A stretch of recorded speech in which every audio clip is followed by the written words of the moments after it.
Hi, I'm Elizabeth Salomon, and I want to help you to make choices that will have a positive impact on people and the planet. So, this week, I want to give you 4 tips for reducing plastic packaging and packaging in general coming through your house. But first, I said last week that I would give you the name of a few clothing brands that are good, and I believe in what they're doing. They're fair trade certified, and most of the cotton that they use is organic, and they have a really nice collection of stuff. So just remember to really think about what you are going to buy, not things that are going to quickly change with the trends, and they don't tend to do that anyway. They tend to have a collection of things that are quite timeless, that are quite classic. So yeah, I think you'll be in for a treat. And here are the names: globalseesaw.co.uk, peopletree.co.uk, nomadsclothing.com. I will put those names in the description of this video so you can access it when you need to. Okay, so plastic, it's a big problem in our planet right now. Did you know that there are more particles of plastic in our oceans than there are stars in the universe? Well, according to NASA, there are 400 billion stars in the galaxy. And according to a recent UN study, there are 51 trillion pieces of plastic in our oceans. And that's because we throw 8.8 million tons of plastic every year. That's really bad. So we have the power by slowing down our demand for plastic and just choosing things that have much better packaging or no packaging. So you have the power because you're the one buying this stuff. So let me give you those tips. Tip number 1 is food. For us as a family of 5, I have 3 children. I buy most of our fruit and vegetables from a delivery company. They bring it here in a cardboard box, so all of the fruits and the vegetables are loose in this box. I then give the box back when they bring the delivery the following week. So I end up with virtually no waste because the only other thing I have is a paper bag where the potatoes come in, but I can send that back to them, and that for me is brilliant.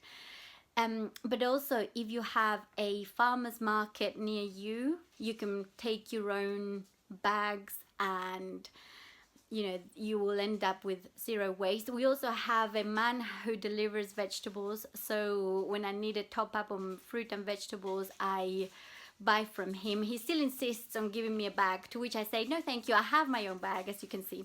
Okay, so we need to change the culture on these things. There's also a new kind of shops that have been created. I'm not so lucky to have one near me. Is these kind of shops where you can take your own containers and you can buy things in bulk or the amount that you want. So they have a big container and you just pay for the weight of what you want. So they might have pasta, rice, grains, even oil, and you take your own bottle. It's brilliant.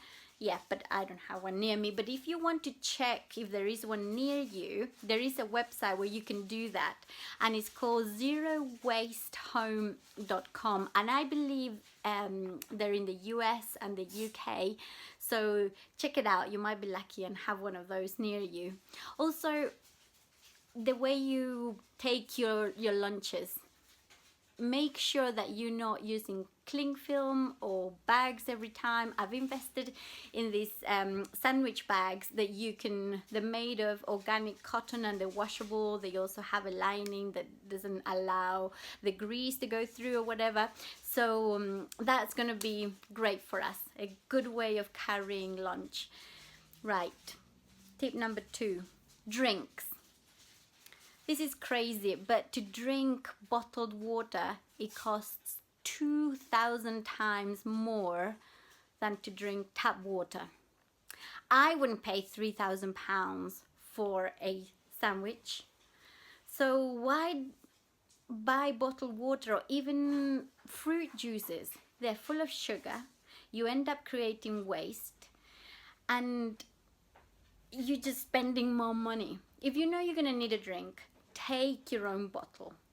If you don't have one, then I suggest that you buy one that's stainless steel, because plastic can release toxic, especially if it's heated up, and that's not good on your health, and it also messes with your hormones. So please take a reusable bottle with you. Also, if you know that you're gonna have a coffee when you're out, you know, disposable coffee cups are a big problem right now because they have a plastic lining and they cannot be recycled. So if you know you're gonna have a coffee and you need it to take away, just take your own cup. You probably got one in your cupboard that you never use, or just invest in a really nice one that's gonna last you for years. Okay, tip number 3, toiletries. Can you believe that 80% of the money you pay for example, a bottle of shampoo or a bottle of conditioner, 80% of the price you're paying on transport or on the packaging?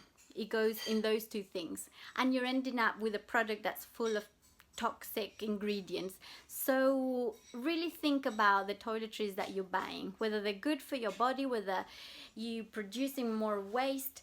And for example, I just use coconut oil to moisturize. All of our family does. So you know, maybe think about making your own toiletries. For example, this is my shampoo. I didn't make it, but I bought it from Lush. So I got it pretty much with no packaging. I just put it on a lid of something else that I finished before. This is my conditioner, and I know it's not full of toxic stuff. And I also put it in the bottom part of the other pot. This is our toothpaste. Our kids use it because there's nothing else in the house, so they have to. It took them a little while to get used to, but we got there in the end. Because most toothpastes have microplastics, which then end up in the ocean, and they have fluoride. We've been led to think that we need fluoride for our teeth, but it's not true. Okay, oh, and this is my little tin. That you can buy a tin if you want to store them, and that will last you for many years. Tip number 4, don't buy stuff just for the sake of it. Really think, is that gonna make me happy, or is just gonna be hanging in the house, weighing you down? Because buying stuff that you don't really need or you're not gonna love just gets you into debt, or you're just wasting your money. And I think we need to learn to be surrounded by stuff that we love and that we treasure. It will make us so free. You know, when we were living in Colombia last year, we were living near some of the women that belonged to the project, our project. And it really struck me how little they have, and how they live in these really small houses, sometimes 3 generations living in a small house. But they're just so happy. They're just happy like that. Obviously, they embrace opportunities and they're quite entrepreneurial, and they love, you know, bettering themselves. But they're happy. And the kids just run around doing their stuff, just playing with the dirt and doing this and that. They're not addicted to electronics. They don't need all this stuff to be happy. And I want to be like that.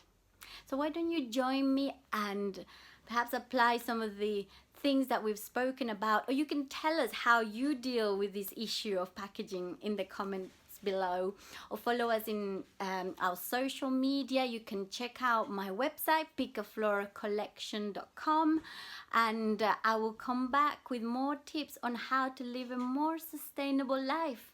Thank you.